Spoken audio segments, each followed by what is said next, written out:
Hoje eu falo sobre Elísio. É um quadrinho escrito e desenhado por Renato Dalmaso, publicado em 2019 pela AVEC Editora. Esse quadrinho aqui ele recebeu o incentivo do PROC, que é o Programa de Ação Cultural aqui do Estado de São Paulo.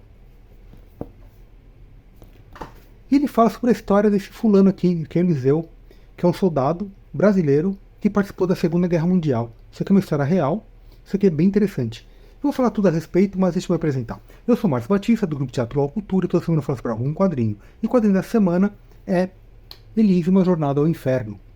Cara, esse quadrinho aqui é ótimo. Tem algumas coisas que eu acho que estão faltando no quadrinho, que são um contexto histórico e algum glossário sobre as gírias utilizadas na guerra. Mas, como quadrinho mesmo, tá perfeito, assim. A história é muito interessante, ela é toda aquarelada, o desenho é muito bom, a aquarela dele é muito boa, realmente. O Renato Dalmaso, ele caprichou nisso aqui.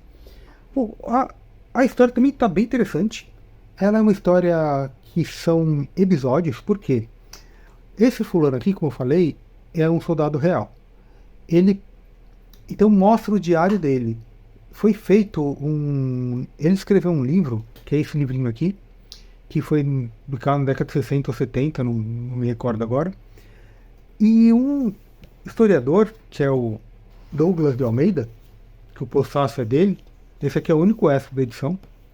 O Douglas de Almeida, ele fala sobre a trajetória, né, da escrita desse texto aqui, porque o Douglas de Almeida, historiador, ele fez uma tese de mestrado ou doutorado sobre essa pessoa, o Eliseu, o soldado Eliseu.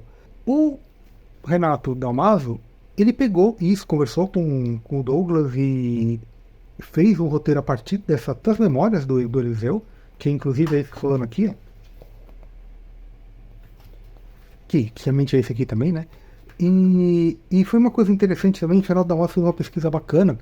Ele aqui no agradecimento, ele agradece a FEB, que é a Força Expedicionária Brasileira, lá de Belo Horizonte, que disponibilizou um acervo para ele pesquisar, né, fotos e uniformes e armas e tal. Então isso aqui é um relato histórico bem interessante. Então, com essa pesquisa de época aqui. E por causa disso que eu acho que faltou ter um extra a mais, contextualizando mesmo, né? Por quê? Aqui, por exemplo, eles usam uns jargões de termos gírias militares, né? Tipo lurdinha. Aí eu fui procurar o que seria a lurdinha. Lurdinha é uma metralhadora, como os soldados chamavam as metralhadoras alemãs.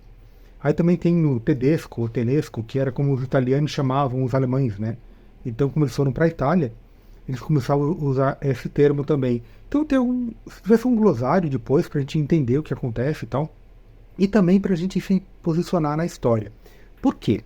Vamos explicar rapidamente aqui. Na época da Segunda Guerra Mundial, o presidente do Brasil era o Getúlio Vargas, e na verdade era um ditador. Ele começou como presidente em 1930, depois em 37 a 45 foi a era que o Vargas ele ficou ditador. E ele ficou muito próximo do nazifascismo quando começou a guerra.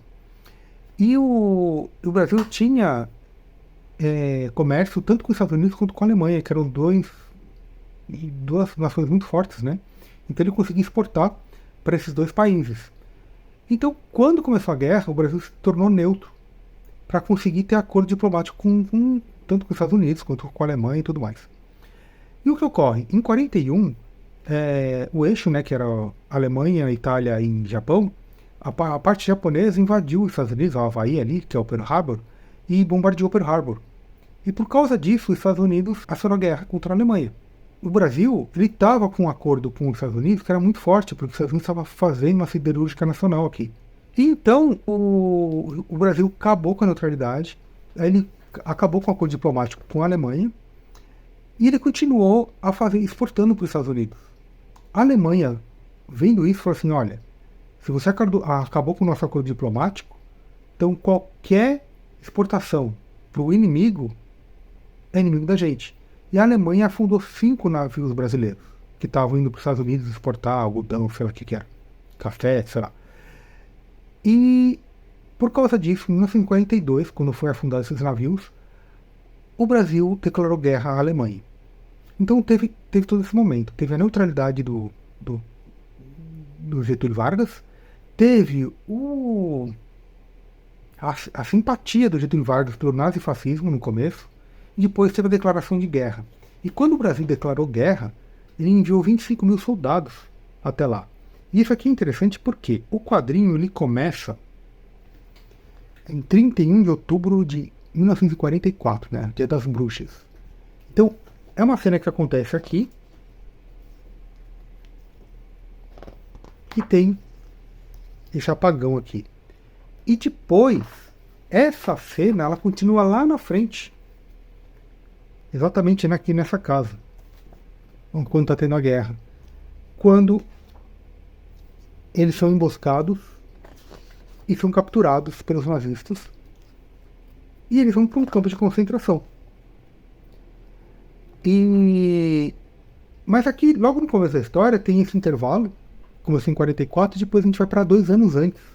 Ou seja, 1942. Quando o Brasil declara guerra para a Alemanha.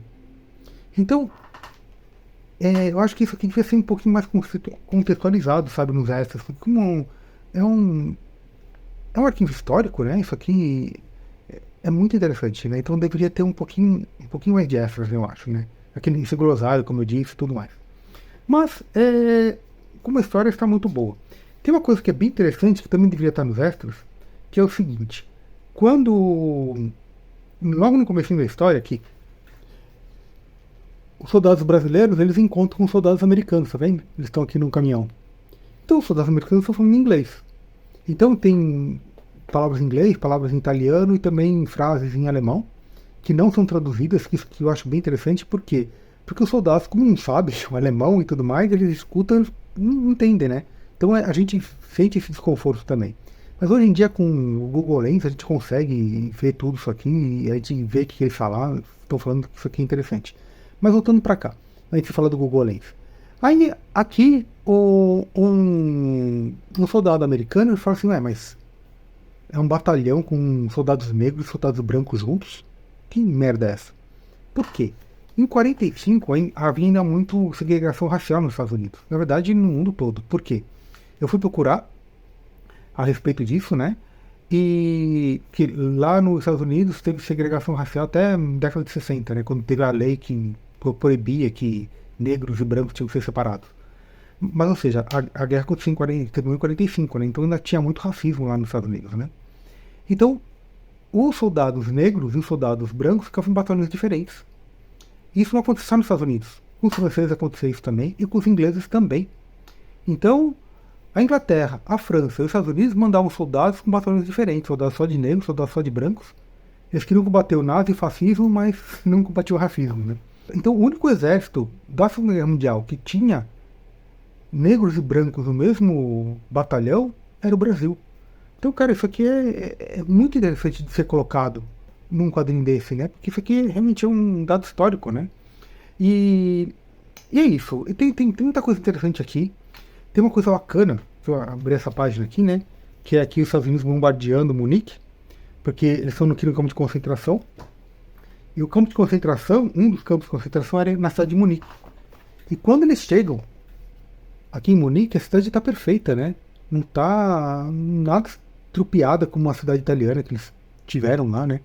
E eles pensaram, poxa, Munique tá ok, né? As pessoas estão tudo bem aqui. Só que, quando o exército americano chega, detonando, depois chega também por terra, com os tanques e tudo mais, acaba com a cidade inteira. E por causa dos estadunidenses que eles conseguiram sair, né, do campo de concentração. Foram só dos americanos que resgataram eles. E, então, isso aqui é muito interessante. Mas, deixa eu falar sobre o Google Lens, caso vocês não conheçam. Tem um momento aqui que eles vão ser fuzilados. E aí o alemão ele cessa o fuzilamento e os brasileiros não entendem nada, né? Então, pra gente conseguir traduzir hoje em dia, é bem fácil. Só a gente pegar o nosso celular. A gente vai aqui na barra do Google, tá vendo? Esse último ícone aqui é o Google Lens. Pra quem não conhece, você clica, aí você põe em traduzir, tá vendo? E é só você colocar em cima das palavras. Cadê? Aqui. tá vendo? Ele reconhece alemão e já traduz automaticamente para você. Ele reconhece italiano, em qualquer língua. Então, isso aqui é fantástico. Mas voltando aqui pro quadrinho, esse quadrinho aqui é ótimo. Então, sendo redundante novamente, né? O que eu acho que faltou foi esse glossário, né? Porque tem essas palavras, tipo Lurdinha, que é uma metralhadora alemã, Tedesco, ou Telesco, que era como os soldados chamavam os alemães, né? E outras gírias militares. E também esse contexto histórico, né? Falando sobre o racismo das tropas e o contexto do Brasil, né? Por que entrou na guerra. Então acho que deveria ter um pouco mais de cuidado, assim, a editora VEC, né? Mas, quanto à história em quadrinho, novamente redundante, ela tá maravilhosa. Tá muito bem desenhada, o contexto histórico é muito bom. E é isso. Então, como eu disse, conta a história desse fulano aqui, que é o Eliseu. Isso aqui acho que eu falei, né, mas já estou meio perdido aqui. O nome do quadrinho é ótimo, né? Que o nome desse fulano é Elísio e o quadrinho é o nome desse fulano é Eliseu e o nome do quadrinho é O Elísio. O Elísio, da mitologia grega, né? Campos Elíseos, é onde os heróis vão quando morrem, é tipo o paraíso dos heróis. Então isso aqui, né? É perfeito o nome do quadrinho. É isso, gente. Vocês já conheciam? O que vocês acharam? Comentem. Caso você queira comprar esse quadrinho ou qualquer outro quadrinho, se você quiser comprar pelo nosso link pela Amazon, ajuda o canal. Então eu vou deixar o nosso link aqui na descrição. E comente, se inscreva e compartilhe. Grande abraço, gente, e até mais.